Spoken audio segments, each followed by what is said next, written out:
Nuestro invitado de honor, el doctor José Ramón Cosío Díaz.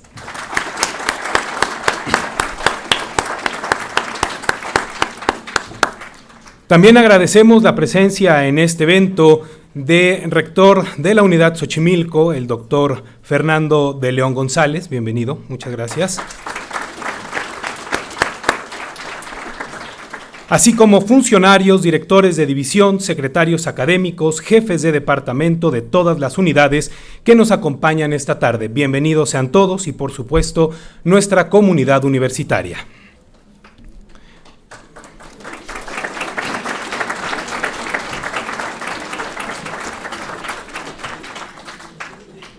Para iniciar con esta ceremonia, escucharemos las palabras del doctor Eduardo Peñalosa Castro, rector general de la UAM. Buenas tardes, no sé si está atendido. Si quiere. Gracias. Muy buenas tardes y muchas gracias por su asistencia hoy aquí. Distinguido doctor José Ramón Cosío Díaz, exministro de la Suprema Corte de Justicia, bienvenido a esta unidad que él conoce muy bien, de la UAM. El doctor Rodolfo Suárez Molnar es el rector de la Unidad Coajimalpa. Doctora Mariana Moranchel Bocaterra es magistrada de la sección especializada en materia de responsabilidad de los servidores públicos de la Sala Superior del Tribunal de Justicia Administrativa de la Ciudad de México. Alumnas, alumnos, colegas, profesores, profesoras, la Universidad Autónoma Metropolitana, 45 años de su fundación, refrenda su vocación de fungir como espacio abierto a las ciencias, las artes y las humanidades en su búsqueda por generar reflexiones críticas y configurar juicios mejor sustentados. En el marco de esta celebración de los 45 años, las conferencias magistrales metropolitanas se realizan por segunda ocasión en la Unidad Coajimalpa, la sede que simboliza nuestra expansión institucional y recibe a un conferencista con una destacada trayectoria en las ciencias jurídicas de nuestro país. El doctor Cosío Díaz, que desde hace mucho ha acompañado el desarrollo de nuestra Casa Abierta al Tiempo, es miembro fundador del Consejo Consultivo de la UAM y también doctor honoris causa por nuestra institución. Es alguien que es muy cercano a la universidad. Entre sus generosas aportaciones a nuestra universidad, recordamos su liderazgo en la comisión de expertos que propició en 2015 la reapertura y el crecimiento de la licenciatura en Derecho que se ofrece en esta unidad. Debo mencionar además que nuestro invitado ha apoyado las conferencias magistrales metropolitanas, no solo con su participación de hoy, también contribuyó con sus ideas y consideraciones en el diseño del ciclo completo. Reconocido como una de las mentes más críticas, reflexivas, propositivas del pensamiento jurídico contemporáneo, la opinión del doctor Cosío Díaz en temas de alto impacto como la desaparición forzada de personas o protocolos de cuerpos de seguridad es siempre atendida. Los grandes problemas nacionales se solventan dentro de un marco legal que de deteriorarse nos afectaría a todos como sociedad. Bajo esta reflexión, el doctor Cosío Díaz propone trascender la noción de orden jurídico como mera acumulación de normas, muchas de ellas deterioradas, mal reguladas o que incluso se contraponen, para concebirla como un sistema que debe preservarse, igual que un ecosistema, pues también es susceptible de ser alterado, contaminado, explotado o depredado. Propone de esta forma un nuevo entendimiento del derecho y de su función social desde una lógica renovada en la que la introducción del neologismo nomósfera se vuelve un concepto de relevancia. Tengo la certeza de que las contribuciones del doctor Cosío Díaz, por su alta perspectiva humanista, serán enriquecedoras, en particular para los alumnos de la licenciatura en Derecho de la Unidad Coajimalpa, así como de toda la comunidad de esta unidad.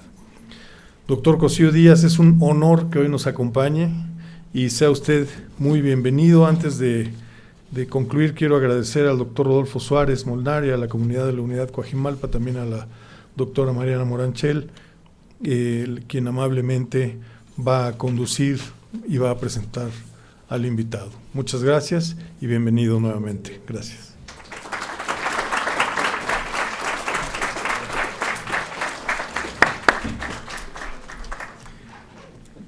Muchas gracias por sus palabras, doctor Peñalosa. Enseguida escucharemos a la doctora Mariana Moranchel Pocaterra, quien hará la presentación del doctor José Ramón Cosío Díaz.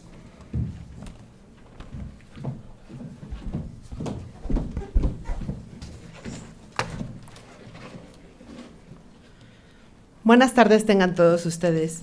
Señor Rector General de la UAM, doctor Eduardo Peñalosa Castro, doctor Rodolfo Suárez Molnar, rector de nuestra unidad, ministro en retiro, doctor José Ramón Cosío Díaz, doctor Fernando de León, rector de la unidad Xochimilco, alumnos, colegas, miembros de la comunidad universitaria, bienvenidos a esta casa abierta al tiempo. Me da mucho gusto participar en este importante evento dentro del ciclo de conferencias magistrales metropolitanas organizadas por nuestro rector, el doctor Eduardo Peñalosa Castro, en el marco de los eventos conmemorativos del 45 aniversario de la UAM. El doctor Cosío amablemente ha aceptado estar aquí con nosotros y hacerlo no es más que una pequeñísima muestra de su gran generosidad, el tiempo y el esfuerzo que siempre tiene para estar en este campus universitario. Hace más de 5 años, específicamente el 25 de abril de 2014, en esta aula magna se presentó por primera vez el doctor José Ramón Cosío dentro de las jornadas jurídicas, el papel de las universidades y el nuevo Estado de Derecho mexicano. En ese momento, reflexionó acerca de la posibilidad de restablecer la licenciatura de Derecho en la unidad Coajimalpa de la UAM. Hoy podemos decir con orgullo que a fines del mes de noviembre habremos cumplido con la meta trazada: formar buenos abogados, con vocación social y comprometidos con la construcción de un mejor México. El doctor Cosío es licenciado, maestro y doctor en Derecho, académico por convicción y jurista de profesión. La combinación de la función judicial con la academia constituye una gran oportunidad para el quehacer jurídico. La incorporación de reflexiones alejadas de los ambientes forenses, pero no por ello ajenas a dichas necesidades, representa una importante posibilidad de incidir en la innovación de los criterios jurisprudenciales y en la realidad jurídica misma. Lo anterior se potencializa en el caso de los jueces constitucionales, como es el caso del ministro Cosío. Uno de los principales reflejos de esta relación virtuosa entre academia y función judicial lo constituye su participación en la Comisión de Análisis de Propuestas para una nueva ley de amparo, lo que significó una novedosa forma de entender los derechos humanos y a su instrumento de defensa por antonomasia. Destaca su voto particular respecto de la acción de inconstitucionalidad 20-2003, la cual fue trascendental por lo que hace a la protección de las libertades, la readaptación social y la proporcionalidad de las penas privativas de la libertad. Se puso de relieve el valor normativo de la Constitución al refrendar la readaptación social como un derecho humano y como una norma de carácter, y no como una norma de carácter meramente programático. Resalta su participación en la resolución del caso de Rosendo Rodilla, acontecimiento que importó la renovación estructural del paradigma constitucional y de la protección de los derechos humanos en México. En ese sentido, ha señalado el propio ministro que la resolución de este caso significó nuevas formas de aplicar el control concentrado y difuso de constitucionalidad, así como la incorporación de los estándares de fuente internacional, particularmente aquellos provenientes del Sistema Interamericano de Derechos Humanos, al parámetro de regularidad constitucional. Podríamos decir que en su faceta jurisdiccional, el ministro Cosío es considerado como uno de los artífices de las transformaciones del derecho en México, que gracias a sus contribuciones se encaminó hacia una vocación garantista y a la concepción del texto constitucional como un documento con verdadera fuerza normativa para controlar el poder y proteger los derechos. En el ámbito de la investigación, es de resaltarse su amplia y prolífica producción bibliográfica, sus textos que son ampliamente citados, consultados e incorporados como bibliografía básica en los cursos de Derecho Constitucional, Derecho Procesal Constitucional, Historia del Derecho, en diversas escuelas y facultades de Derecho de nuestro país. Asimismo, es importante su destacada actividad en el entorno académico en diversas instituciones de educación superior, tales como el ITAM, la UNAM, el TEC de Monterrey, la Universidad de Colima, la Universidad Panamericana y recientemente en su incorporación al Colegio de México, son el vivo reflejo de su lucidez, compromiso y honestidad intelectual. Merecedor de diversos reconocimientos, pero quizá el más importante para nosotros lo fue cuando el 31 de octubre del 2018, en la sesión 449 del Colegio Académico de la UAM, se aprobó otorgarle el grado de doctor honoris causa, máximo reconocimiento que otorga nuestra universidad. No solo se le otorgó por sus contribuciones a la ciencia jurídica, sino en general por su impronta en la construcción y divulgación del conocimiento en nuestro país. Su afiliación a asociaciones e instituciones, entre las que destaca el Colegio Nacional, responde a la incorporación de la interdisciplinariedad en sus estudios, tales como las intersecciones entre Derecho y Medicina, la cual es fundamental para hacer frente a las necesidades actuales que imponen ambas disciplinas. Pues como ha puesto de relieve el propio doctor Cosío, la judicialización de la salud, manifestada en los asuntos que resolvió como ministro de la Suprema Corte, exigía una aproximación bifocal que incorporara voces de ambos campos del conocimiento.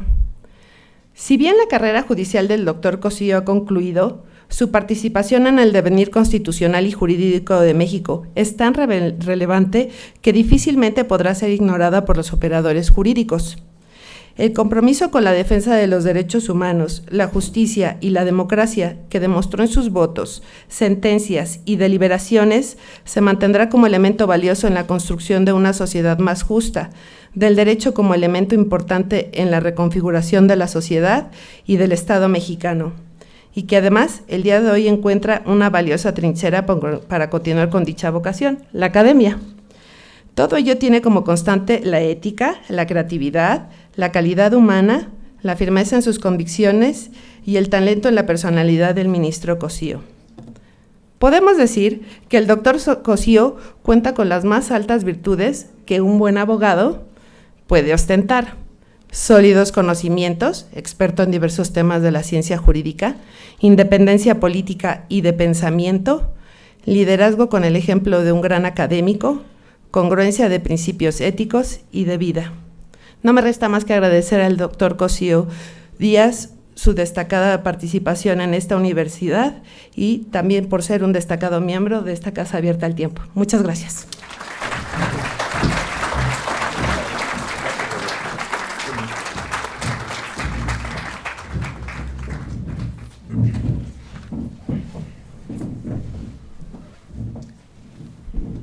Muchas gracias por estas palabras, doctora Moranchel Pocaterra. A continuación, escucharemos la conferencia magistral metropolitana titulada Nomósfera, el cuidado del orden jurídico, dictada por el doctor José Ramón Cosío Díaz.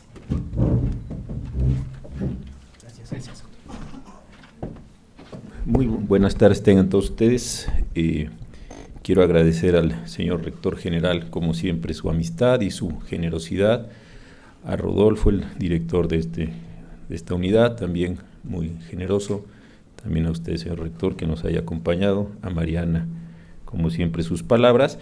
Y decirles que me da mucho gusto estar aquí en esta cátedra. Tuve la oportunidad de acompañar al rector Peñalosa cuando le inauguró una persona que recientemente acaba de fallecer, don Miguel León Portilla, ahí en la Casa Abierta al Tiempo. Ustedes sabrán que el creador de la frase Casa Abierta al Tiempo es precisamente el doctor León Portilla, de forma tal que, habiendo fallecido hace poco, me da una enorme alegría poder tomar parte de estos esfuerzos que él hizo por estar cerca de la Universidad Autónoma Metropolitana. También me da mucho gusto recordar que con el esfuerzo de varias personas, entre ellas yo, pero muchas más, pudimos reabrir esta escuela de Derecho que nos hacía mucha falta en esta zona de la ciudad. Una escuela pública en esta zona de la ciudad es muy importante como un elemento de construcción también de espacios y de otro tipo de simbologías. Me parece que era un asunto central. Y de lo que me han pedido que hable hoy es de la cuestión esta de la nomósfera. Yo, como saben, estoy jubilado, entonces voy a hacer recuerdos de jubilado y voy a contarles algunas cosas en este sentido. A ver, ¿qué pasó con esta idea de la nomósfera? Yo había sido profesor, había litigado, había contribuido a hacer algunas leyes por ahí, había escrito libros, muchas cosas. Pero nunca había podido tener la experiencia de cómo funciona un orden jurídico. Cuando llega uno de ministro, lo primero que uno hace es entender qué pasa dentro de la casa, cómo se mueven las cosas, quién es quién, a qué hora se habla, a qué hora se calla uno, que también es importante callarse, cómo entran los asuntos, muchísimos asuntos, 7,250 el primer año, cómo se mueven, cómo se entrena una ponencia y así sucesivamente. Entonces son enormes cantidades de trabajo, muchas horas de lectura. Pero una vez que se ha podido administrar, no controlar, pero sí administrar ese problema, surge un segundo y muy interesante fenómeno. Si uno toma cierta perspectiva, uno se empieza a dar cuenta cómo es que se mueve el derecho y cómo se mueve el derecho a nivel nacional. Esto para mí es probablemente la enseñanza más interesante que tuve. A mí me había tocado dar clase de teoría general del derecho, de metodología jurídica, en fin, muchas cosas, pero una cosa es pensarlo, una cosa es suponer que uno lo está entendiendo y otra cosa muy diferente es ver cómo se está moviendo, cómo se está haciendo el derecho. Y empiezan de repente ciertos ciclos históricos, un ciclo histórico donde se modifican muchísimas normas de carácter fiscal, eso hace un enorme ruido social, uno lo ve aparecer en las discusiones, lo ve aparecer en las leyes, lo ve aparecer en las controversias constitucionales y las acciones, y después que la Corte lo resolvió, desaparece y se va a otras instancias jurisdiccionales. Esto fue un asunto para mí muy interesante. Y así como ese ciclo de los impuestos, puede haber muchísimos más. Toda la modificación del ISSSTE, los casos que mencionaba Mariana en su muy amable presentación, de VIH-Sida en las Fuerzas Armadas, los casos de interrupción del embarazo, etcétera, etcétera, todos los ve venir uno con anticipación, empieza a verse el movimiento político, el proceso político, las iniciativas, cómo empiezan eso a entrar a las cámaras, cómo van llegando a los juzgados de distrito o directamente a la Suprema Corte, una gran relevancia y después una desaparición. Y realmente para mí este fue, insisto, la experiencia más interesante que yo viví. Estando en ese sentido y teniendo yo amistad con algunas personas que se manejan muy bien en el ámbito de el medio ambiente, como el doctor Sarucán o la doctora Carabias, por señalar a dos muy conspicuos, empecé yo a estudiar tratando de hacer un libro sobre estas cuestiones de derecho ambiental, delitos, etcétera. Y la cuestión entonces que me planteaba es, nosotros quienes trabajamos en el mundo del derecho, solemos ver al derecho como un sistema exclusivamente de normas. Creo que una de las contribuciones más importantes de la teoría del derecho en el siglo XIX fue habernos puesto en la idea de que el derecho eran un conjunto de normas que tenían relaciones de validez, jerarquías, etcétera, y que se generaba una dinámica jurídica, como muchos de ustedes la conocen muy claramente a partir del libro de Kelsen de la teoría pura del derecho. Pero la idea es con qué se llena esa dinámica jurídica, cómo la dinámica jurídica puede tener algunos procesos de transformación, qué insumos están entrando, qué cosas están saliendo, cómo se están moviendo, cuáles son esos ciclos históricos, y tomando estas analogías me surgió la idea, que mucho le agradezco al doctor Peñalosa que la haya recordado, la haya propuesto para el día de hoy, esta idea de que hay una esfera del nomos, no es una metafísica, es una metáfora, pero no es una metafísica, que puede ser creada, construida, preservada, guardada y desde luego aprovechada en cuanto a los servicios que podría prestar, así como hay una serie de servicios medioambientales. La imagen que tenía yo es una imagen interesante en este sentido, que consiste en lo siguiente. Cuando los seres humanos nos dimos cuenta que la Tierra no era solo Tierra, que no era solo una geografía física, cuando nos empezamos a dar cuenta que aquí había un medio ambiente y que hay una diferencia central entre ver a la Tierra como un objeto de conquista, como un objeto de explotación, como un objeto inclusive de depredación en ciertas condiciones económicas, o cuando empezamos a entender que eso que estaba allí puesto como tierra, como lugar para conquistar, lugar para explotar, toda la ilusión de la Ilustración por hacernos civilizados, por hacernos personas, por construirnos a partir de la explotación, empezó a tener un giro, un cambio para decir tenemos que cuidar la tierra, tenemos que hacer cosas muy importantes como reducir calentamiento global, ver cómo recuperamos, si es posible recuperarlo, el agujero en la capa de ozono, etcétera, etcétera, etcétera. Y me pareció que era un asunto central. Yo creo que hubo un momento en el que pensábamos que todo lo que tiráramos al mar era irrelevante, porque el mar era tan grande, era tan extraordinariamente potente, tenía una resiliencia absoluta que no importaba lo que hiciéramos con él, lo mismo podría pasar con el espacio, en fin, cualquiera de estas condiciones. Y de ahí surge esta idea que he trabajado, aquí acaba de llegar el Liceo Gavino González, con quien tuve el gusto de trabajar en la Corte, y ahora hemos estado trabajando estas ideas. ¿No acontece algo semejante con el orden jurídico? Si el orden jurídico es un conjunto de normas, ¿qué tantas normas puede resistir un orden jurídico para cumplir con ciertas funciones? Podemos ponerle al orden jurídico cualquier cosa y el orden jurídico la resiste. Podemos hacer normas crecientemente malas, torpes, faltas de técnica, faltas de capacidades, y el orden jurídico en su infinita resiliencia las puede construir, las puede procesar, las puede depurar y puede producir los servicios jurídicos que estamos todos interesados en tener por razones de nuestra convivencia social. Y esta me parece que sí es una pregunta central. Lo que yo observaba en la Suprema Corte de Justicia es una pérdida de la calidad jurídica de nuestro orden jurídico, por paradójico que parezca. Las leyes son hoy más malas que lo que eran hace 15 años. La forma de redacción es pésima, los verbos no tienen ningún sentido, las conexiones entre unas normas y otras son realmente disparatadas, la manera en que el sistema federal, que es nuestra estructura más amplia, todo el orden jurídico está construido es malísimo, no se entera uno qué es lo que tiene que ser la federación frente a los estados y frente a los municipios o la Ciudad de México. Hay una acumulación de cosas que se van poniendo en ella. Por supuesto, esto puede tener una justificación ideológica, pero más allá de esa justificación ideológica, podríamos pensar si es factible que ese mismo orden jurídico encontrara procesos de depuración, tuviera procesos técnicos de construcción de las normas, procesos más claros de depuración de estas mismas normas jurídicas. Y de todo ello surgió una pregunta para mí esencial: ¿quién cuida el orden jurídico? Imagínense que hay esta esfera del nomos, esta esfera de las normas jurídicas y una esfera adicional de las prácticas jurídicas. ¿Quién cuida el orden jurídico? ¿Quién cuida que los jueces o las personas que son nombradas como jueces tengan unas mínimas habilidades? Que los órganos, los titulares de los órganos reguladores sepan hacer lo que tienen que hacer para producir los servicios que tienen que hacer.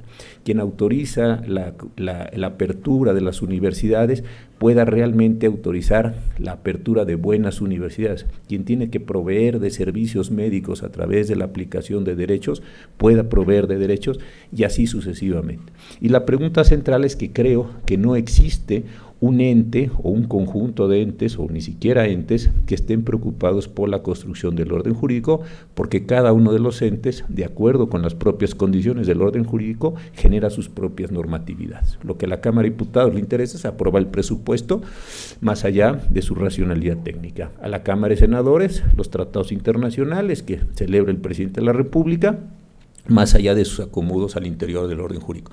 A la Suprema Corte de Justicia le interesa mucho declarar la inconstitucionalidad de las normas que sean contrarias a la Constitución, sí, pero la calidad del orden jurídico no está en las competencias de la Suprema Corte de Justicia. La Suprema Corte dice, este está bien de acuerdo con la acción, esto no está bien de acuerdo con la acción, sale del orden jurídico, pero no tiene una capacidad de pensar, de preservar el orden jurídico.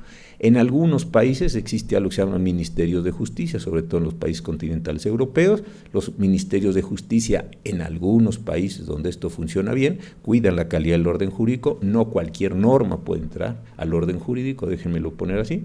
Tiene que tener o satisfacer ciertas racionalidades técnicas, en algunos casos económicas, en algunos casos políticas o administrativas, a veces inclusive presupuestales. Pero en el caso nuestro, realmente esto está descentralizado. Y la impresión que tengo es que en el actuar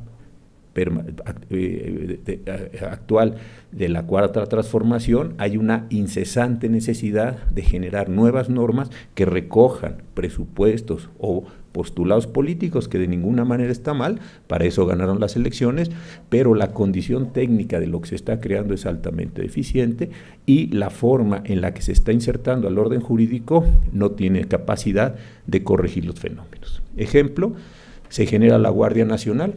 Al momento en que se genera la Guardia Nacional se modifica la Constitución, queda un cuerpo que se llama de reserva, que hace las funciones de lo que anteriormente hacía la Guardia Nacional, y se le olvida al Congreso de la Unión establecer cuál es el órgano competente para legislar sobre los cuerpos de reserva.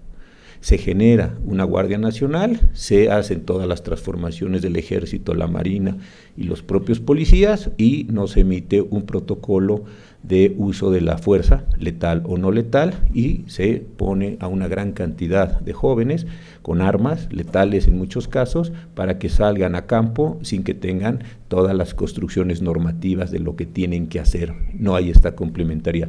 Se modifican otros órganos y no se entrena a los titulares para que hagan lo que tienen que hacer. Caso muy claro y simple, los policías de hoy son los mismos policías de antes, nada más que cambió el sistema acusatorio, y al haberse transformado, las acciones que tendrán que estar realizando los policías son diametralmente distintas a las que anteriormente se tenían que hacer. Entonces, hay una gran cantidad de cosas que se piensan como parte del orden jurídico, que se asumen que el orden jurídico las va a realizar, así como se supone que el medio ambiente las va a realizar porque sí, por alguna especie de pensamiento mágico o un pensamiento muy infantilizado, y esto no está produciendo, desde mi punto de vista, un orden jurídico completo, razonablemente armónico. Nunca va a ser perfecto por la cantidad de intereses que están en contradicción en el orden jurídico, pero me parece que esto no se está produciendo.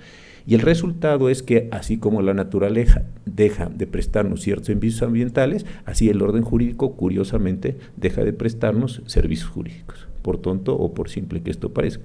Quienes tienen que estar registrados no están registrados, quienes tienen que estar constituidos no están constituidos, y así sucesivamente, de forma tal que empieza a ser una existencia bastante precaria jurídicamente para un conjunto de personas.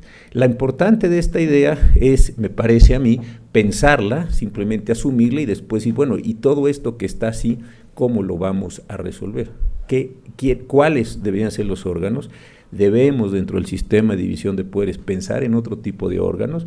Debiéramos restablecer, por ejemplo, ministerios de justicia como órganos que estén pensando y calculando y más o menos tratando de proyectar más allá de ideologías. Yo no estoy pensando que estos órganos deban sustituir una racionalidad técnica total por una racionalidad política, sino complementar la racionalidad política, que para eso se va a las elecciones y para eso hay democracia. No estoy pensando aquí un ejemplo del país de los sabios en términos platónicos, esa no es la idea de que yo quiero plantear, compartir con ustedes, sino cómo se va construyendo estas ideas del orden jurídico. Yo ahora que estoy fuera de la Suprema Corte, estoy haciendo algunas leyes o estoy tratando de asesorar a algunas personas. Lo que me percato es el enorme descuido, ahora que tengo la posibilidad de interactuar con algunos legisladores o administradores, es el enorme descuido que existe por parte de estos agentes al momento de construir normas jurídicas. Uno se queda sorprendido, de verdad sorprendido, de decir, ¿cómo no vieron esto? ¿Cómo no se les ocurrió esto? ¿Cómo no se dieron cuenta cuáles eran sus límites competenciales? Y es esta idea de, no importa, hagamos leyes, publiquémoslas, que entren en vigor, y, insisto, por alguna razón, esto se transformará, esto adquirirá otra dimensión, otra altura, y de repente esto va por una marcha prácticamente autogenerada y autosustentada a empezar a transformar las condiciones de la realidad. Y esto, desde luego, no va a pasar así. Lo único que va a pasar es que esas normas van a entorpecer aún más las condiciones precarias de una civilidad que difícilmente, pero ahí estamos todos tratando de construir en este mismo sentido. Entonces, creo que aquí hay una idea que, insisto, le agradezco al señor rector que me haya permitido compartir con ustedes acerca de cómo podríamos pensar este orden jurídico. Y algo que sí es interesante para esta unidad, desde que quisimos restablecer la carrera, es la posibilidad que tienen quienes están estudiando aquí y quienes están enseñando aquí de combinar conocimientos de distinta naturaleza. Yo creo que a todos nos queda claro que los conocimientos puramente jurídicos no alcanzan para resolver los problemas, porque los conocimientos jurídicos en el mejor de los casos pueden formalizar los problemas, pero no pueden construir conocimiento sobre los fenómenos que tiene que resolver. El derecho no construye conocimiento sobre el agua o sobre el medio ambiente. El derecho toma conocimientos de agua, medio ambiente u otras actividades u otros fenómenos u otros saberes, como ustedes quieran, dependiendo del momento, los toma, los formaliza, los hace normas, los hace leyes, etcétera, y con eso trata de ordenar el mundo. Entonces yo creo que sí es muy importante que en un campus como este, que hay la Escuela de Derecho, pero también hay otras importantes carreras, sí existan estos entrelazamientos, yo creo que a nivel de las tesis, de las clases, para efectos de que quienes van a hacer normas o quienes se van a especializar en una cierta materia tengan una comprensión lo más completa posible de aquello que le va a tocar en un momento dado legislar o juzgar o litigar o regular bajo la modalidad normativa que aquello sea. Creo que aquí hay un potencial enorme, pero eso sí me parece que pasa por percatarse del problema que es cuidar al orden jurídico y no simplemente suponerlo como un algo dado en donde todos van poniendo cosas, se hace ahí un batidillo espantoso y después es muy difícil extraer de ese orden jurídico órdenes, racionalidades, normas, no digo certezas, pero al menos sí claridades para empezarse a mover en ese ámbito.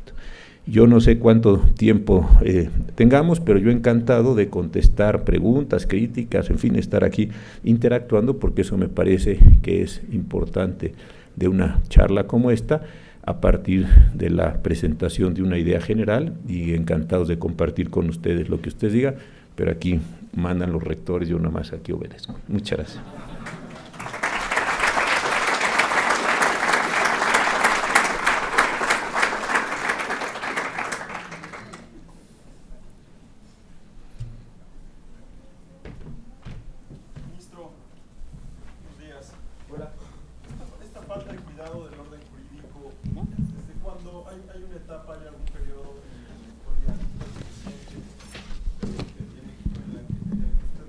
ubicar, y segundo, ¿qué ha causado esta falta de cuidado del orden jurídico?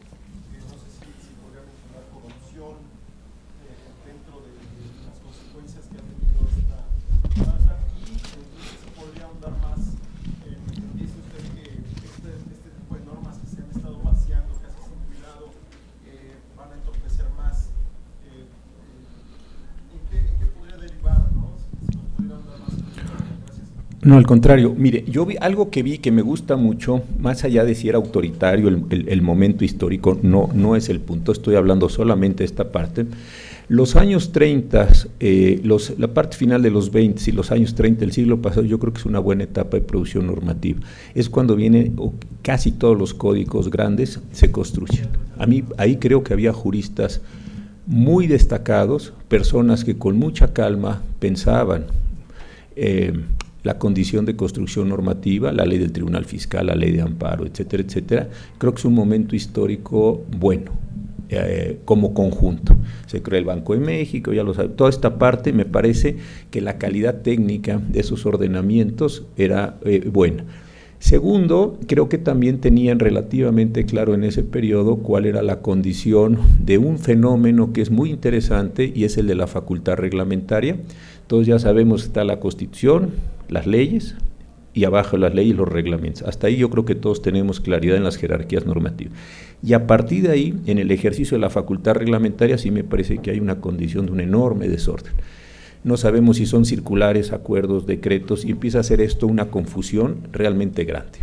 En algún momento, cuando yo estaba en el ITAM, y estaba a inicios del sexenio el presidente Fox, nos pidió la Comisión de Mejora Regulatoria que hiciéramos un análisis de cómo se estaban utilizando esa parte de la facultad reglamentaria del reglamento para abajo. Esto debe estar publicado en el año 2002, 2003, en la revista Este País, la que entonces dirigía Federico Reyes Heroles. Hicimos un modelo, nos ayudaron unos matemáticos ahí del departamento del ITAM, y tomamos los diarios oficiales del periodo del presidente Salinas, del periodo del presidente Zedillo, y lo que llevaba corrido en ese momento el sexenio del presidente Fox. Y era interesante porque el presidente Salinas lo que hacía es que, o más bien tenía un gran orden con sus fuentes del derecho administrativo. Las circulares solo las podían emitir estos titulares, los decretos estos titulares, los acuerdos estos, tenían una relación bastante bien jerarquizada, eran pocos instrumentos y tenían una claridad. El presidente Zedillo aumentó un poco más el número de los ordenamientos, pero con el presidente Fox era un desorden. Tenían hasta 27, de tener 5 Salinas, de tener 7 Zedillo, con el presidente Fox, si no recuerdo mal el número, andaba en 27 fuentes. Y entonces cualquier persona emitía una fuente, otra fuente, en fin, era aquello de un grado de confusión, había hasta avisos, los avisos tenían la posibilidad de imponer sanciones, me acuerdo el caso concreto era a los propietarios de un determinado tipo de tráiler. En fin, entonces aquello era verdaderamente, uno decía, el desorden. Entonces es muy complicado que uno pueda racionalizar una administración que tiene que generar bienes y servicios en una cierta condición con ese desorden normativo. Entonces creo que hay momentos, digamos, buenos, hay momentos malos. También es verdad que en ciertos momentos hay la capacidad técnica, la capacidad política de en una determinada área o materia poder generar o construir ciertas normatividades. Entonces ahí me parece que hay un par de ejemplos diferentes, desde luego, de cómo se construyeron estas normatividades. Creo que lo que acontecía es que el presidente de la República formaba comisiones con personas bastante competentes, todas las leyes de amparo, por ejemplo, las hicieron en la Suprema Corte y que después se las entregaban al presidente y lo que trataban era de ordenar el juicio de amparo, de eso ahí está bastante bien explicado y eso me parece que ordenaba estas condiciones normativas.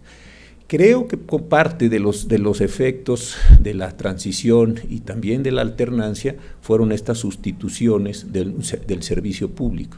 Más allá de, y no me meto y no estoy elogiando eso, no vaya a haber una confusión de esto, pero más allá de los defectos enormes que pudo haber tenido, yo creo que el PRI formaba un cierto servicio civil de carrera.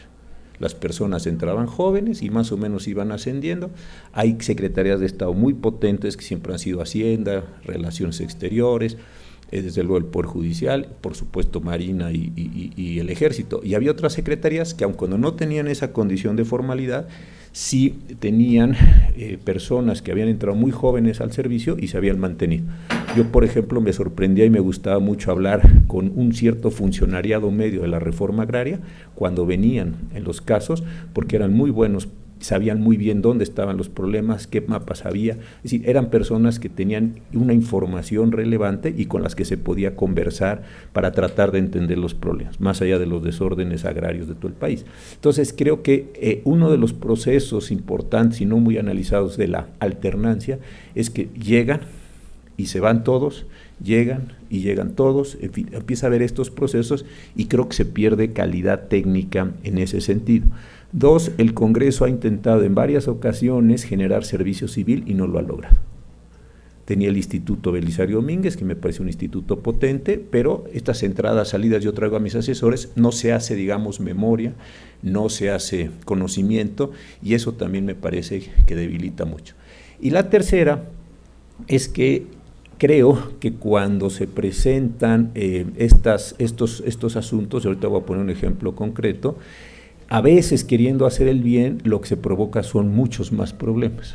Hay un tema que, y lo decía el señor rector y también la maestra Mariana, nosotros estamos ayudando en distintos procesos a los desaparecidos, a todos los procesos desaparecidos.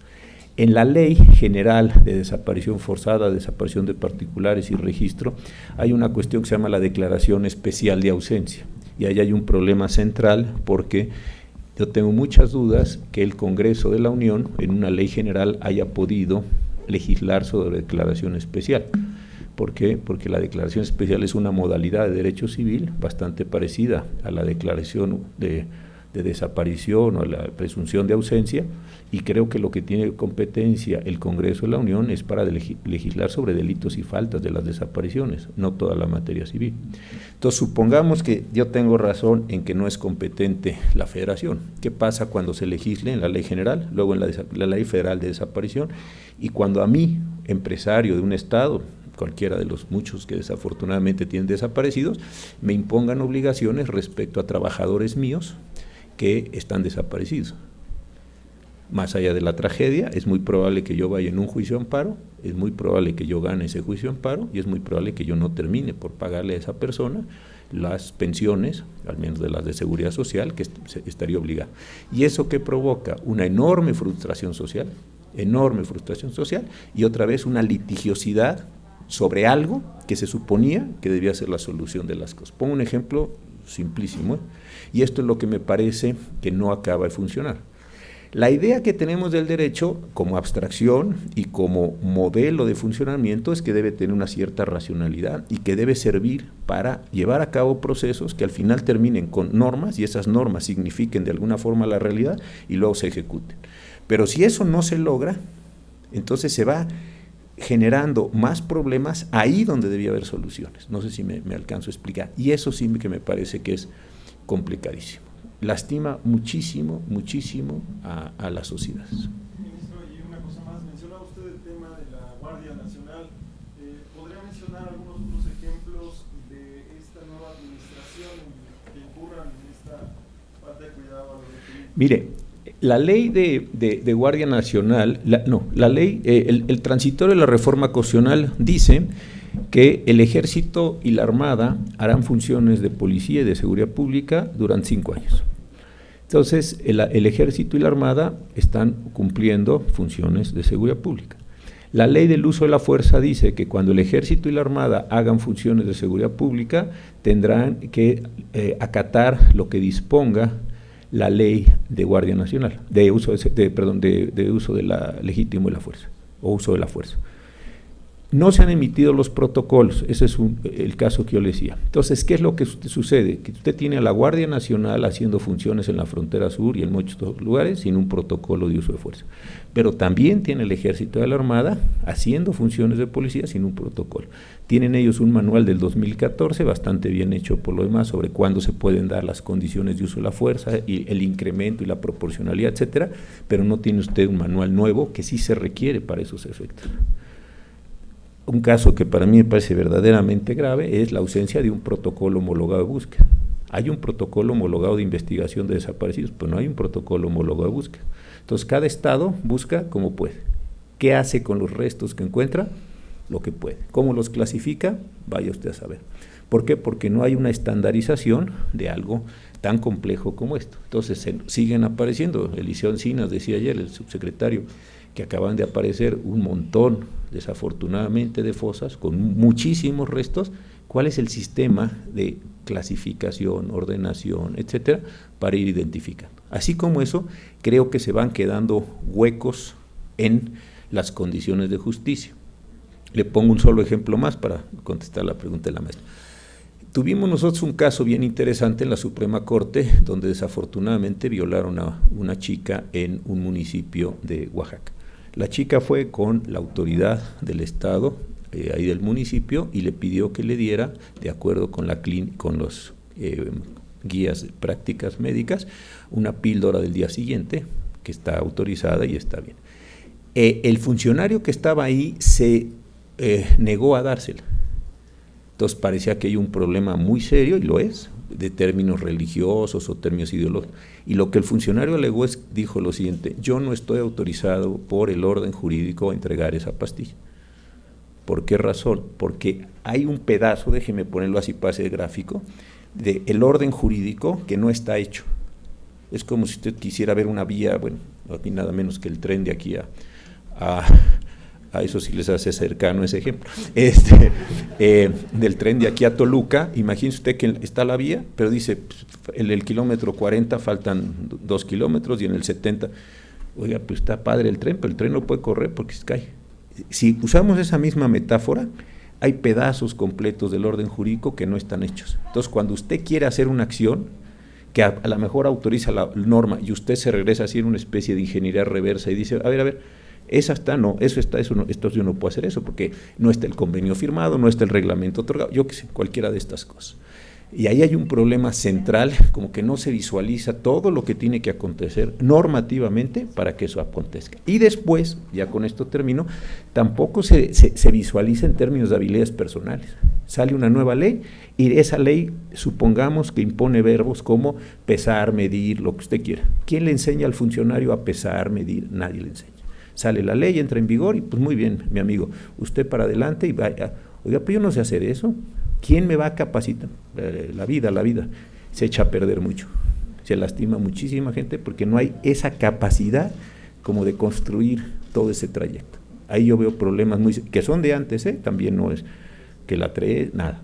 Son problemas que históricamente hemos llevado y algunos de ellos se están haciendo muy visibles, sobre todo en materia de seguridad, pues por la crisis de seguridad que tenemos. Sí, gracias, buenos días a todas y a todos. Antes que nada, hacer un público reconocimiento al doctor José Ramón Cosío, que de la mano del trabajo exhaustivo de la doctora Moranchel, ahora magistrada, y del doctor Mario Telles, relanzaron la carrera de Derecho aquí en la unidad, y qué bueno que están nuestras dos máximas autoridades para que se refrende ese compromiso de viabilidad con la carrera que requiere justo este fortalecimiento y que no se cierren bloques, que se abran las oportunidades del fortalecimiento que merece esta carrera. El reconocimiento, porque justo lo hizo estando en la función de ministro, esa generosidad del tiempo que siempre se valora, y también plantearle que creo que sería más bien una provocación hacia el auditorio, entre el control de convencionalidad, el control difuso y todas estas carencias que tenemos en la emisión de las normas, ¿qué le recomienda a las y los estudiantes como una forma en la cual se pueden acercar quizá a criterios de la propia Corte para tratar de entender conceptualmente, ya déjese el significado o incluso en estas críticas de la construcción del derecho? ¿Qué les recomienda? Y escuchen bien porque pues se los va a decir alguien que no solo lo ha hecho, sino ha sido pionero en estos ejercicios transdisciplinarios en la Corte. ¿Cómo acercarse y desde dónde para tratar de generar estas depuraciones conceptuales que lamentablemente pues el decir es crear, y en el derecho también entorpece la eficacia que se espera y que lamentablemente permean la legitimidad de la misma? Gracias y de nueva cuenta el reconocimiento que se merece. Gracias, maestra. Mire, yo lo que observo es esto. Hay un problema, yo creo que todos lo estamos padeciendo, de cómo, y esto lo he hablado con el señor rector, cómo educar hoy a los chicos que tienen tan extraordinarias posibilidades de acceder a información. Yo creo que es un tema que todos nos hemos planteado, porque yo si dijera, si esta fuera una clase constitucional y yo dijera que la Constitución mexicana se promulgó el 4 de febrero de 1917, alguno diría, profesor, aquí dice que es el 5 de febrero de 17. Oiga, y que aquí dice, y entonces es una lata dar clase, lo digo con mucha franqueza, porque están ahí los alumnos de memoriosos fastidiando mucho a los profesores. Entonces, la pregunta es, ¿cómo combinamos el acceso que ellos tienen a enormes cantidades de información con lo que nosotros podríamos aportarles? Y lo que yo he encontrado, no sé si hay alguna mejor, y si es mejor, prometo que me ajusto. Yo lo que he tratado es de decirles, tú tienes mucho mejor información que yo por el acceso al aparato, porque puedes estar en clase revisando, etcétera. Lo que no estoy muy seguro es que sepas qué significado jurídico tiene esa información que tienes en el mundo. Lo que me está diciendo es un derecho, es una obligación, es una facultad, ¿qué es? Entonces, lo que yo puedo tratar de hacer contigo es enseñarte a que eso que está allí lo puedas formalizar y lo puedas utilizar de diversas maneras. Porque, insisto, información pueden tener más que yo por la condición que están sentados y están cómodamente instalados y uno está ahí batallando. Entonces, ese me parece que es un asunto. Y entonces aquí viene lo de los controles. Yo creo que lo primero es hacer, como está en el expediente varios, una matriz y entender que una cosa, hay dos modalidades de control, el constitucional y el convencional, y las posibilidades son si son concentrados o son difusos. Entonces, la Suprema Corte puede hacer, o los tribunales colegiados o los juzgados de distrito pueden hacer control concentrado en la modalidad constitucional.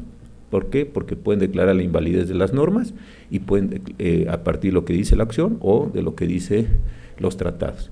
Y otros órganos del Estado que no son los del Poder Judicial pueden hacer control difuso con Constitución o con tratados. Entonces, si uno tiene esos 4 cuadros, entonces me parece que uno tiene un reflejo claro de las posibilidades de control. Ahora, una vez que se tiene eso, entonces sí ya viene el segundo problema, ¿con qué se llena eso? y qué funciones normativas se pueden lograr con esos controles de cocionalidad, convencionalidad, concentrado y difuso. Si se fijan, son 4 posibilidades. Pero yo creo que lo primero es tener muy en claro que son 4 cosas, por llamarle así, 4 cosas distintas. Yo he visto sentencias de varios tribunales que hacen control difuso, que no son tribunales del Poder Judicial de la Federación, que confunden muchísimo las cosas, que confunden yo creo que todo con todo. E inclusive sentencias del propio Poder Judicial de la Federación, que en lugar de hacer un control concentrado, también están haciendo un control difuso, con lo cual desequilibran todos los procesos. Entonces, yo primero, regresando al tema general, primero me parece que tiene uno que tener en claro las formas más generales, a lo mejor desde el punto de vista casi de teoría general del derecho, y después empezar a llenar cada uno de esos 4 cuadros con información de derecho positivo, por supuesto pertinente y por supuesto vigente. Yo creo que con eso uno se podría empezar a orientar en ese sentido. Y esto sí me parece que aplica para esto y todo lo demás. Los contratos son bilaterales, no son bilaterales, son onerosos o son gratuitos. Tener las categorías generales y después empezar a colocar. Es lo mismo prescripción que preclusión, es lo mismo caducidad que prescripción, ni modo. Es una carrera que lo que tenemos que hacer desde mi punto de vista los abogados es formalizar la realidad y la tenemos que formalizar en los términos que el orden jurídico. Ahora, ya que lo comprendamos, no nos gusta el orden jurídico, estupendo, entonces vamos a un proceso crítico del orden jurídico, pero sabiendo lo que es primero el orden jurídico, si no resulta una crítica pues que ni siquiera atina a pegar a lo que el propio derecho es decir, lo que estoy diciendo no es que los alumnos sean pasivos y digan, bueno, yo no estoy diciendo que memorice, no, yo estoy diciendo eso, lo que estoy diciendo es si quieren criticar y quieren transformar, primero entiendan toda la mecánica y después entonces si se viene con un proceso diferenciador de esas propias críticas, ¿no? Y es eso el doble juego, yo creo que ese es el reto que hoy los profesores estamos teniendo.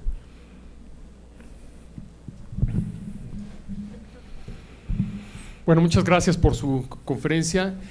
Usted dijo recientemente en redes sociales que el toque de queda en Ecuador hay que preocuparnos más bien de lo que está detrás que del toque mismo. Creo que tiene una relación con su charla porque ellos salen de 10 años, no de 4T, sino lo llamaban de 2I, que es la segunda independencia. Estoy leyendo bien, tiene algo que ver esto que los politólogos llaman a veces populismo y que muchos se enojan, porque hay una crítica implícita de usted a la 4T y su manera de legislar. Lo que estamos viendo en Ecuador es un poco el resultado de ese tipo de políticas que no se preocupan por la fineza, o estoy asociando dos cosas que no tienen nada que ver. No, muchas gracias. No, yo no lo decía tanto como un proceso del Ecuador, sino la gente, qué terrible el toque de queda. Oiga, pues los toques de queda no caen así nomás del cielo. Los toques de queda tienen toda una génesis y son génesis extraordinariamente dolorosas, ¿no? Yo a eso es más bien a lo que me refería, porque en redes sí subió mucho la percepción de qué mal el toque queda o qué bueno el toque. Oiga, no, espere. Insisto, el toque es un efecto, el toque queda o la suspensión de derechos como en la Constitución nuestra, es un efecto de muchísimas cosas que se fueron deteriorando y que una vez que llegan a un grado enorme de deterioro, pues casi, yo no soy partidario de la suspensión de derechos, me parece que es una condición espantosa, pero generan una enorme cantidad de destrucciones y de complejidades, ¿no? Todavía usted lo sabe, el decreto de rentas congeladas pues era una consecuencia de la suspensión, el uso de facultades extraordinarias, en fin, creo que todo esto se empieza a diferenciar en ese sentido. Yo no lo veía tanto con eso. No, yo en la parte de la 4T, insisto, yo no quiero decir que a mí me parece mal o bien, sino si van a hacer cosas, pues háganlas de una forma que realmente logren satisfacer sus propios requerimientos. Y vuelvo al ejemplo para mí muy importante de la Guardia Nacional. Están aventando a los chicos a ir a las fronteras y a hacer un montón de operaciones, porque muchos son más jóvenes que ustedes, y no tienen un protocolo de uso de fuerza. Esa parte, tenemos una crisis enorme de desapariciones y no hay un protocolo homologado de búsqueda. Y no hay un registro. Y así si uno va poniendo pedazos de cosas que ellos mismos están construyendo, bueno, está bien, si van a sacar a la guardia, entonces dígale, mire, si usted hace esto, yo le puedo hacer esto, si usted incrementa, yo puedo incrementar, hasta que llegue un momento en que legítimamente, y habiéndose dado todas las advertencias, yo le puedo dar a usted un balazo, porque yo no voy a poner en riesgo mi vida, porque usted está incrementando sus condiciones físicas. Yo creo que ese es el tipo de cosas que van consolidando. Algunas otras les encuentro la dimensión política, para no evadir la pregunta, es por ejemplo ese decreto de suspéndase toda la parte educativa. Yo creo que eso no tenía ni pies ni cabeza, ni está fundado, ni está motivado, ni tiene ninguna condición normativa de nada, entonces lo entiendo más como un acto político, con una dimensión inclusive provocadora, o de arreglo con ciertas clientelas, particularmente a la CENTE, pero no le veo que tenga ninguna dimensión jurídica. Otro, para que vean, no me gustó la forma en que se procesó la renuncia del ministro Medina Mora. Nunca supimos qué es causa grave. ¿Qué es causa grave? Pues no sé. Me parece que era importante que el presidente, en tanto que tiene que autorizar la renuncia, le debía haber preguntado, señor ministro, dígame usted qué es causa grave para que yo pueda valorar. Ya que la apruebo con esa razón, la mando al Senado de la República, que el Senado de la República apruebe esa condición, y creo yo que ese procedimiento debió haberse dado como procedimiento legislativo. Llegar la solicitud, mandarlo a Comisión de Justicia para que hiciera dictamen, llevarlo a pleno y votarlo con mayoría simple. En eso estoy de acuerdo, porque no tiene una votación calificada, y decir, toda vez que concurren esta y esta causas, y estas causas a juicio de este presidente y a juicio de este Senado son en el procedimiento legislativo ordinario, se aprueba y el señor Medina Mora no es ministro más. Perfecto, no pasa nada. Pero la forma en la que le hicieron es lo que no acaba de gustarme, porque es causa grave. ¿Qué será? Pues no sé, pero es que, bueno, pues vamos. Esa es la parte de lo que usted dice. Gracias. Bueno, primero que nada, muchísimas gracias por estar aquí, por asistir a la UAM Coajimalpa. Como alumna es increíble que usted esté aquí presente, y bueno, y muchas gracias por su conferencia. Y mi pregunta es, usted vivió el caso Radilla Pacheco y el cambio de época en la Suprema Corte de la 9ª a la 10ª época. Entonces, ¿qué fue para usted como ministro de la Suprema Corte vivir todo pues el caso en la Suprema Corte? Mira, yo tuve la suerte de ser alumno del maestro Fix Zamudio, y cuando estaba yo con él, el maestro Fix pues me daba a leer muchas cosas de historia, prosal, en fin, su nombre inquietísimo. Y entonces me dio a leer una discusión que se dio en los años 40, todo está publicado en la revista de la Facultad de Derecho, que fue precisamente la del control difuso. El ministro Fraga estaba en la segunda sala, y en un caso de la compañía telefónica de Sabina, lo que hizo fue declarar la inconstitucionalidad de una norma por control difuso. Y después entraron ahí a esa discusión Martínez Valls y Carrillo Flores, puras personas a las que yo admiraba mucho como juristas. Entonces siempre me quedó ese gusto por el control difuso, te lo cuento. Cuando condenan al Estado mexicano en la Corte Interamericana, me turnan a mí el caso. Y yo, pues entusiasmadísimo por todo lo que yo quería presumir que sabía, hicimos un sentención, ¿te acuerdas, Gaby? Un sentención así, bueno, padre y todo. Y lo presentamos, pues esto fue en octubre del 10, y me dijeron, está padre tu estudio, pero lo único que te estamos diciendo es si le podemos dar trámite o no. Frustradísimo, sí. Entonces imagínate que te pregunto, y tú te tiras un cuento de hora y media, y el pues, ¿no va a ser así o no? Pues sí. Bueno, pues ahora circula. Entonces la situación fue bastante triste. Se lo vuelven a turnar o a retornar a la ministra Luna. La ministra Luna lo presenta a la primera sesión, se va de viaje a una representación de la Suprema Corte, y a mí me dice, oye, ¿te haces cargo de mi asunto? Pues sí, encantado.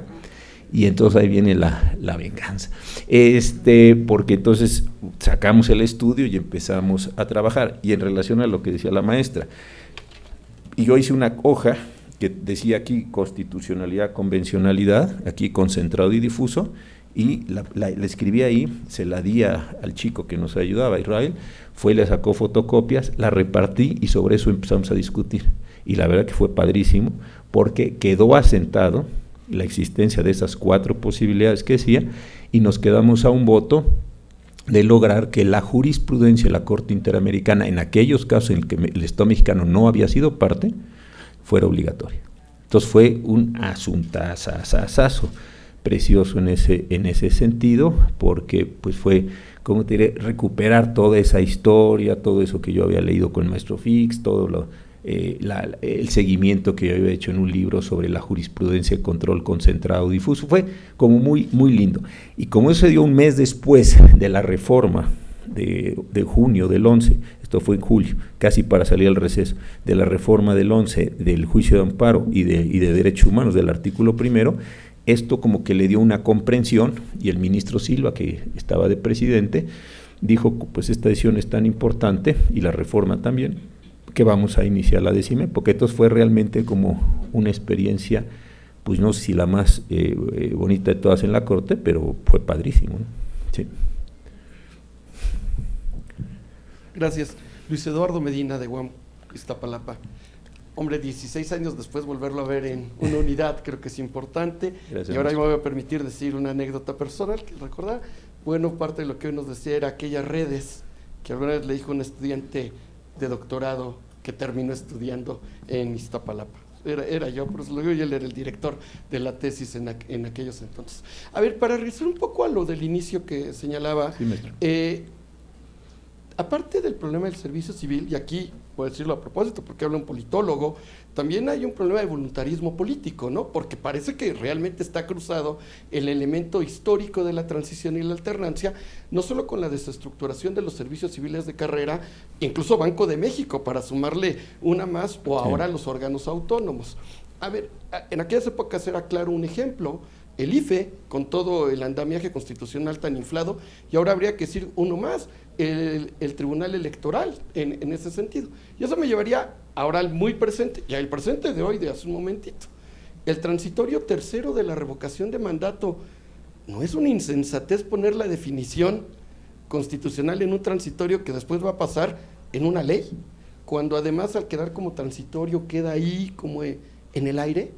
Esto lo digo a propósito porque creo que buena parte de los estudiantes de Derecho sí tenían que regresar a este asunto de cómo la técnica legal, legislativa también está coaccionada, condicionada mucho por la voluntad política, ¿no? Y no lo digo solo de la 4T a propósito por el compañero, sino por eso lo dataría de mediados de los 90s, a pesar de que usted decía 15 años, yo haría un poquito más para atrás, ¿no? En esa historia, y por eso decía lo del IFE del diseño de 96. ¿No habría esas otras variables? Sí, no, sin duda, sí hay una gran cantidad de condiciones del voluntarismo político. Lo que sucede, yo creo, y no estoy haciendo un elogio al pasado, es que había un voluntarismo político que se dejaba guiar en términos técnicos. A mí me tocó por una serie de circunstancias, la próxima es que me inviten se las cuento, pero ahora no, una serie de circunstancias a participar en la reforma del 94. La reforma que transformó la Suprema Corte, luego me tocó hacer el anteproyecto de la ley reglamentaria de las fracciones 1 y 2 y el anteproyecto de la ley orgánica del Poder Judicial. Y desde luego el presidente Zedillo, con el que se trabajaban todos estos procesos, sí tenía un interés en cambiar al Poder Judicial. Él tenía una percepción del Poder Judicial que estaba funcionando bien, mal, porque había que crear las controversias constitucionales para darle salida política a los municipios y a los estados, que estaban en un proceso de alternancia. También estaba pensando que las acciones, perfecto, pero lo que era muy interesante de ver es que cuando se hizo ese proceso, nos juntábamos 2 veces, largas horas en las tardes, y tenía un grupo grande de asesores y juristas y mucha gente del PRI, del PAN, profesores, mandaba a llamar al maestro Fix, en fin, e iba hablando, iba tomando decisión, iba modelando lo que era, porque pros, contras, pues pedía que se bajara eso a redacción, lo volvía a ver, o sea, sí había voluntarismo político, pero estaba acompañado, digamos, de una racionalidad técnica, que a mí esa parte me pareció muy importante. Yo veo que hay problemas, y no de ahora, en cuanto a que el voluntarismo político a veces tiene la pretensión de arrasar completamente con el derecho. Y el problema no es solamente eso, sino el problema es que como esa decisión va a hacerse norma jurídica, tiene que vivir en un hábitat normativo. Voy a ponerlo de esta forma, no sé si estoy siendo claro.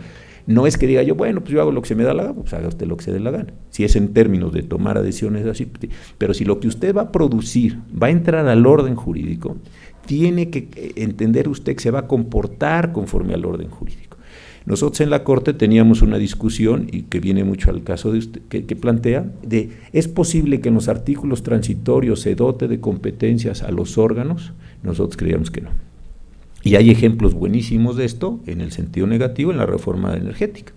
Si ustedes leen la reforma energética, tampoco es que haya sido en texto un cambio muy grande, es un cambio general en el 27 y el 28. ¿Dónde está el problema? Que tiene 49 artículos transitorios y ahí hay de todo.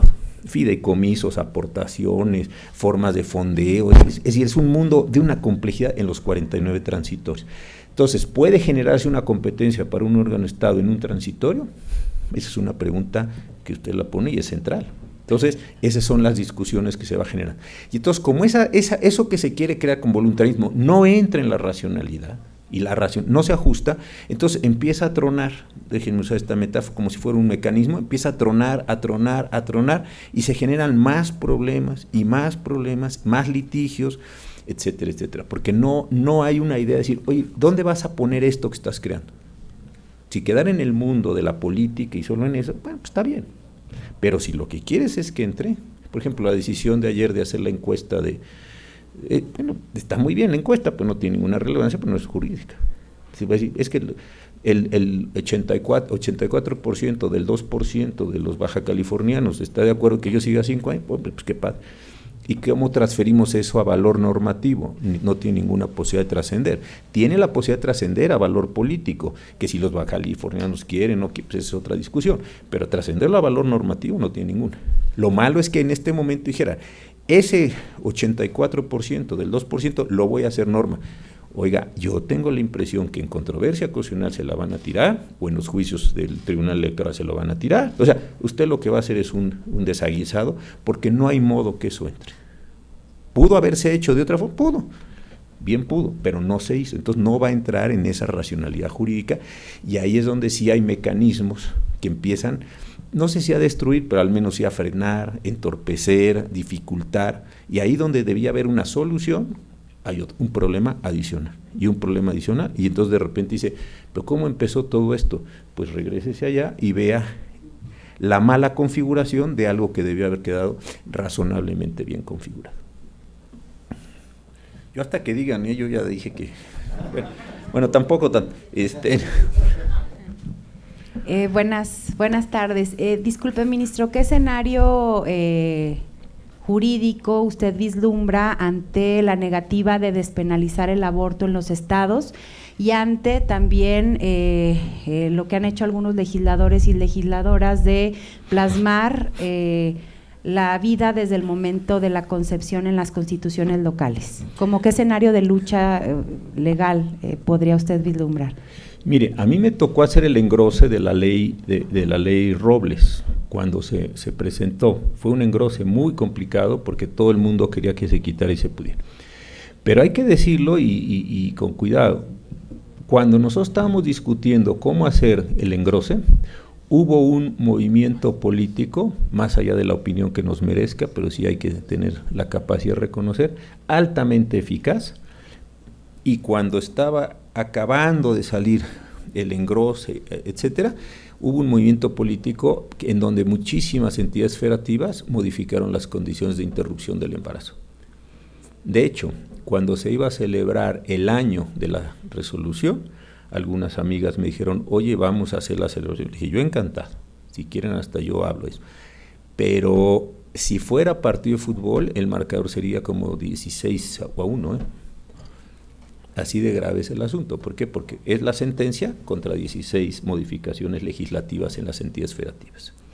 Lo que se presentó la semana pasada por algunas diputadas de Morena está bien en cuanto a la despenalización del aborto a nivel federal, pero eso, usted lo sabe, es chiquitito.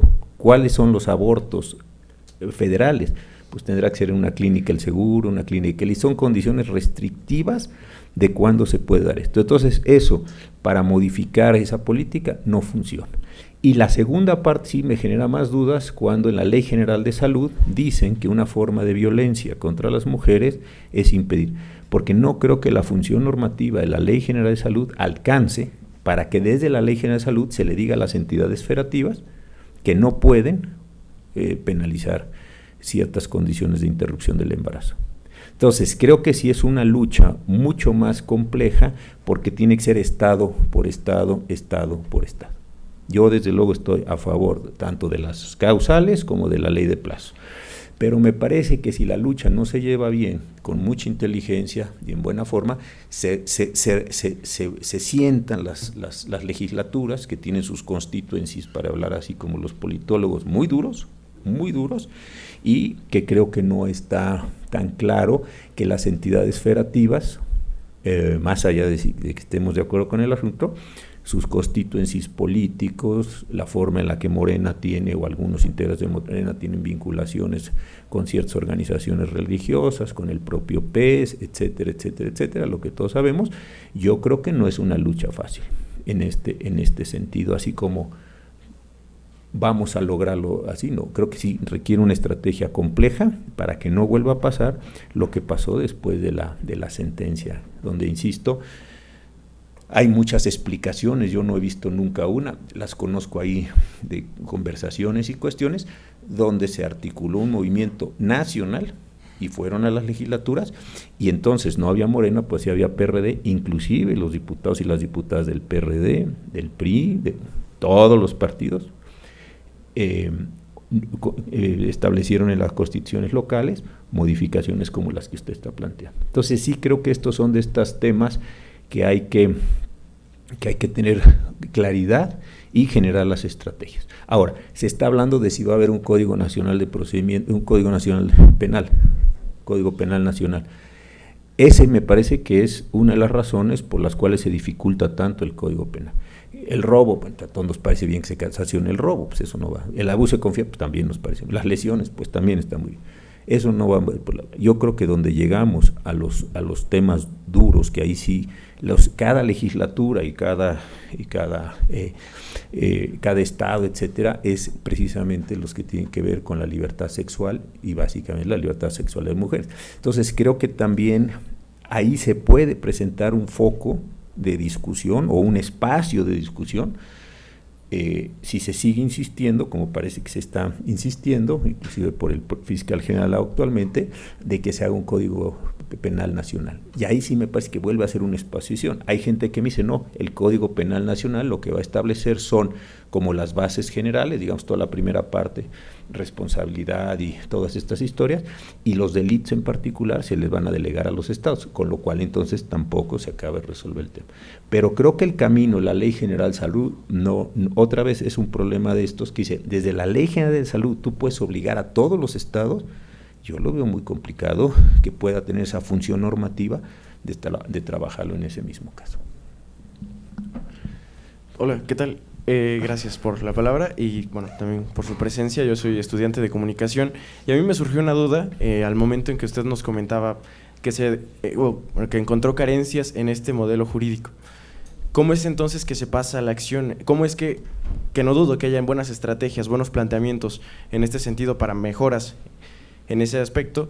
¿Cómo es que esto pasa a la acción? O sea, ¿cómo es que no se queda solo en el ideal y pasa a la acción estando en un sistema tan tradicional, tan cerrado, que es lo que lo vuelve justamente carente? Sí, yo creo que son dos cosas. Mire, yo alguna vez pensaba lo que sucedió, y a lo mejor hasta puse este ejemplo aquí. La gente que estaba en el viejo sistema penal, lo voy a poner con una analogía, ya sabía derecho. Lo que tenía es que aprenderle a hacer cosas nuevas. Yo algún día pensaba esto en estos aviones pequeños, como si usted y yo supiéramos manejar aviones pequeños y de repente nos dice que porque somos buenos pilotos nos van a llevar a un avión grande. Bueno, no nos van a enseñar a volar a usted, a mí, ya sabemos volar. Lo que nos van a enseñar es a tripular o a pilotar un nuevo avión, un nuevo aparato más grande, con otras características. Bueno, entonces nos meten a los simuladores, nos entrenan, nos van dejando, y un buen día dicen, están estos dos certificados y nos tiran un vuelo de aquí a París o a Nueva York o a China, donde usted quiera. Entonces lo que nos dieron son nuevas habilidades. Yo creo que los sistemas jurídicos o quienes están en el sistema jurídico, digamos, toda la parte burocrática o el servicio civil, para no ser despectivos, no se les entrena, no saben hacer lo que se les tiene que hacer. Entra en vigor una ley, lo que yo decía, y pues usted siga, va, usted cobra su quincena, tiene el mismo horario y todo, pero hay una transformación que no se realiza. Entonces ahí hay un primer plan. Y el segundo, si entendí la pregunta más específica, ¿cómo se transforma el sistema jurídico? Yo creo que hay acción política, acción judicial y acción administrativa. La acción política pues es ir a las cámaras, pedir parlamento abierto, llevar iniciativas, generar movimiento, etc. La acción judicial es esto de litigios, de los litigios estratégicos y de los litigios pro bono y de todas estas formas, porque son varias, en donde se puede participar. O en los amicus curiae que se llevan ante la Corte. Si mañana hubiera un asunto en la Corte que tuviera que ver, por ejemplo, con los temas de comunicación que usted esté estudiando, usted, y esto no se considera ni falta de respeto ni nada, es una parte de un proceso que se abrió hace algunos años, ustedes pueden llevar una opinión. A usted les va a preguntar, oiga, ¿a usted qué le importa el asunto aquí concretamente? Pues a mí no me importa, ahorita tenemos un asunto de libertad de expresión entre Sergio Aguayo y Moreira. Entonces ustedes podrían participar. Usted no va a estar en la discusión de si Sergio Aguayo debe pagar 10 millones de pesos o Moreira recibe, ese no es su asunto. Usted lo que diría es, yo quiero que se valoren todos estos elementos en materia de libertad de expresión. ¿A usted qué le importa el asunto? A mí me importa la libertad de expresión en abstracto y quiero contribuir a la discusión con todos estos elementos. O lo que pasó hace unos años con las redes, con toda la parte de las apps de Uber y esto, ¿no? Que hubo una gran discusión en la Corte, usted pudo, como gente que está en comunicación, y llevar una opinión y decir, mire, no se vayan a confundir, Uber no es un contrato de trabajo, o si es, o es lo que usted sea. Entonces, esas son formas de participación social en los tribunales. Y en la acción administrativa también hay estos mismos elementos. Yo creo que como joven a su edad, etcétera, pues se pueden conformar esos grupos. Aquí muchas universidades tienen bufete jurídico gratuito. Yo creo que es importante que este campus lo tenga, que ayuden a las personas aquí de la zona, y eso es una forma también de transformación, digamos, del orden jurídico. No es la más grande, no, pero pues son formas que se van logrando. No sé si vio la semana pasada que una persona que tenía algún tipo de padecimiento mental, la Corte ordenó que le dieran cierto tipo de medicamentos para que, no sé si aliviara o matizara, no quiero meterme en eso porque no lo vi completo, pero su padecimiento. Entonces, esa es una forma, si se conoce una persona, se le acompaña en todo el litigio, se logra una sentencia y algo que sirve para ella, a lo mejor tiene una repercusión para otras personas que estén en una condición semejante. La última pregunta. Buenas tardes, doctor. Soy estudiante de Derecho del 9º trimestre y bueno, a lo largo de mi carrera siempre he tenido como una duda ahí. La elección de los ministros, incluso algunos profesores o en algunos textos se considera como una decisión política y creo que yo pensando o visualizando, creo que esto transgrede incluso el mismo principio de división de poderes. En tiempos de la 4T, ahora con la mayoría en el Senado y el presidente como uno mismo, la decisión que se toma de los ministros, ahora con la renuncia del ministro Eduardo Medina Mora, y entre eso que se han ido, me parece que otros dos más, si no es que uno, en lo que va del sexenio, ¿cree usted que habría o lo ideal sería modificar la manera en cómo se eligen los ministros? Mire, el asunto es ¿qué queremos que sepan hacer o que hagan los jueces? ¿Podría usted tener un sistema de elección de los jueces? Tuvimos elecciones de segundo grado en la Constitución de 57 y cuando Daniel Cosío Villegas analiza, dice, no nos fue mal con los ministros electos. O sea, él revisa uno por uno a los ministros, dice, no fueron malos juristas. Pues llegó Vallarta, Iglesias, dijo, gente muy prominente, llegó de ministro. Entonces dice, no es una mala elección. Casi todo el mundo hoy está buscando mecanismos combinados de propuesta y de asignación. ¿Por qué razón? Porque lo que se trata de hacer es que el presidente de la República o jefe de Estado o jefe de gobierno, dependiendo cómo se actúa en el mundo, identifique a los sujetos en razón de sus competencias técnicas. Hoy el derecho no es un asunto de inspiración, no es un asunto de magia, no es un asunto metafísico. Nos puede gustar o no, yo tengo muchas críticas hacia eso, pero es un asunto de razones artificiales, argumentativas, ahí hay muchísimos problemas, pero es un asunto de razones. Entonces, ¿a quién quiere usted de juez? A una persona que conozca las razones que están establecidas razonablemente en una media y en la ley. Entonces, sabe constitución, sabe ley, ha practicado derecho, tiene conocimientos, es un buen profesor, o es un buen litigante, o fue un juez antes, ese tipo de personas allá. Y lo que se ha hecho es delegar en los jefes del Estado la identificación de esos sujetos para después proponerse. A mí algo que sí no me gusta mucho es que sean ternas, porque lo que pasa con las ternas es que se fuerzan juegos políticos, se fuerza a que uno o los que van a ser propuestos tengan que ir a hablar con los senadores y tengan que proponer. Yo prefiero que sea un juego de uno, como estaba antes. Yo propongo uno, les gusta, admítanme, no les gusta, rechácenme. Creo que eso facilita más las cosas. Entonces eso. La otra cosa que hay en el mundo son diversas proveniencias, lo decía así. En el caso, por decir algo, el español, el italiano, el alemán, uno los nombra el rey, en el caso, otros los nombra el presidente de gobierno, o los propone el presidente de gobierno, los propone el Consejo de la Judicatura, otros los podrían proponer sus pares, es decir, a lo mejor lo que se podría buscar es una mezcla en la forma de composición o de origen del órgano. Lo que hasta ahora hemos tenido es esa idea de yo soy el presidente de la República, tengo capacidad para escuchar, observar, ver, y eso es lo que estoy haciendo. Las partes electorales se utilizan en algunos países cada vez menos y sobre todo en los jueces de muy baja jerarquía. No que no sean importantes, pero son jueces de paz, jueces de primera instancia, etc. Nada más, ese es el modelo. Pero ya que está usted en esto, yo creo que le queda una bonita tesis de licenciatura analizando el tema de la designación de los jueces. Gracias.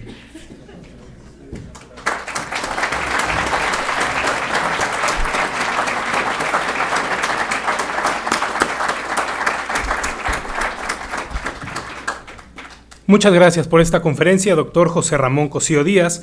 A continuación, el doctor general de la UAM, doctor Eduardo Peñalosa Castro, hará entrega de los reconocimientos de esta conferencia magistral.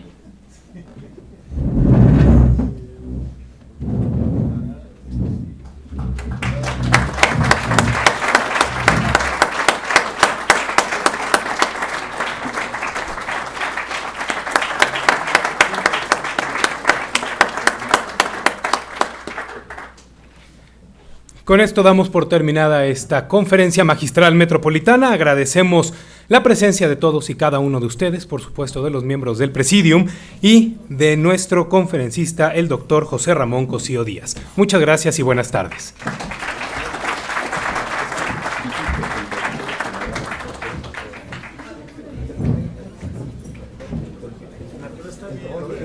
Estamos